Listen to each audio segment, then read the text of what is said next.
இன்றே டவுன்லோட் செய்து உங்கள் ஃபேவரட் ஷோக்களை என்ஜாய் பண்ணுங்க. எங்களுக்கு உங்க வண்டி தேவைப்படுது. யாருக்கு தேவைப்படுது? என் பொண்டாட்டிக்கு. உங்களை பொறுத்த வரைக்கும் இது ஒரு ஸ்கூட்டி தான். ஆனா என் பொண்டாட்டிக்கு இதுதாங்க எல்லாமே. இது அவ ஃப்ரெண்டு மாதிரி. அவ ஆசையா ஓட்டின வண்டி. அவளுக்கு ரொம்ப ராசியான வண்டியும் கூட.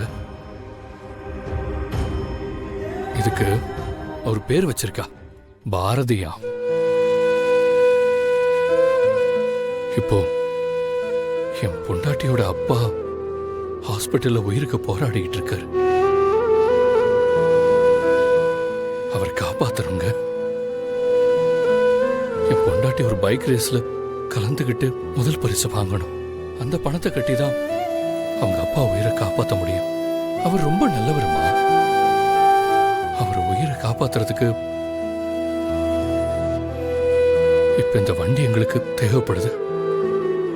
அதனாலதான் நான் இவ்வளவு தூரம் இறங்கி வந்து பேசுறேன். நான் உங்ககிட்ட ஏதாவது தப்பா பேசியிருந்தா மனசுல வச்சுக்காதீங்க. இப்ப என் பொண்டாட்டியோட அப்பா உயிர் உங்க கையில தான் இருக்கு. ஏய், எதுக்குடி அங்க நின்று பேசிட்டு இருக்க? முதல்ல அவன் 2 போ சொல்லு. போங்கடா. இல்லண்ணா, இப்ப வண்டி குடுக்கறதா இல்ல. ஏய், நீ உள்ள ஆடி. யோ, அதான் நல்லா மூக்கு முட்டை குடிச்சிருக்கல்ல, கவனு பாடு.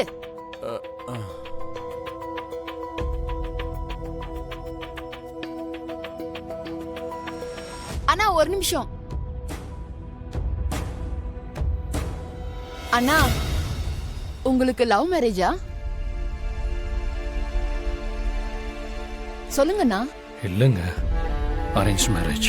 உங்களுக்கு கல்யாணம் ஆகி எவ்வளவு நாள் இருக்கும்? கல்யாணமாகி ஒரு 3 மாசம். என்னாச்சுமா? யாருன்னே தெரியாத ஒரு பொண்ணை கல்யாணம் பண்ணி 3 மாசத்திலேயே அவங்க அப்பாவை காப்பாத்தணும்னு, அவங்க ஆசையா ஓட்டுன அந்த வண்டிய திரும்ப வாங்கி கொடுக்கணும்னு நீங்க இவ்ளோ சிரமப்படுறீங்க. நீங்க உங்க பொண்டாட்டிக்காக இவ்ளோ இறங்கி வரத பாக்குறப்போ எனக்கு ரொம்ப சந்தோஷமா இருக்குண்ணா. நான் இதோ இந்த ஆளை 6 வருஷமா லவ் பண்ணி இவன் தான் வேணும்னு வீட்டுல அடம்பிடிச்சு கல்யாணம் பண்ணிட்டு வந்தேன். வந்து 1 வாரம் நல்லா பாத்துக்கிட்டான். அவ்வளவுதான். அதுக்கப்புறம் அவன் வேலையை காட்ட ஆரம்பிச்சிட்டான்.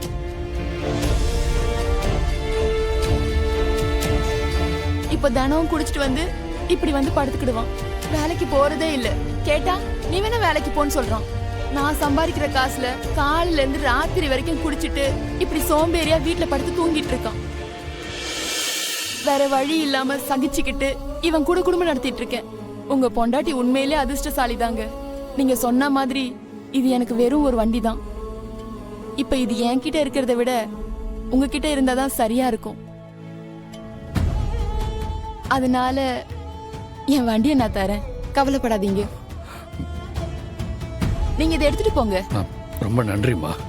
பரவாயில்ல, இருக்கட்டும்ண்ணா.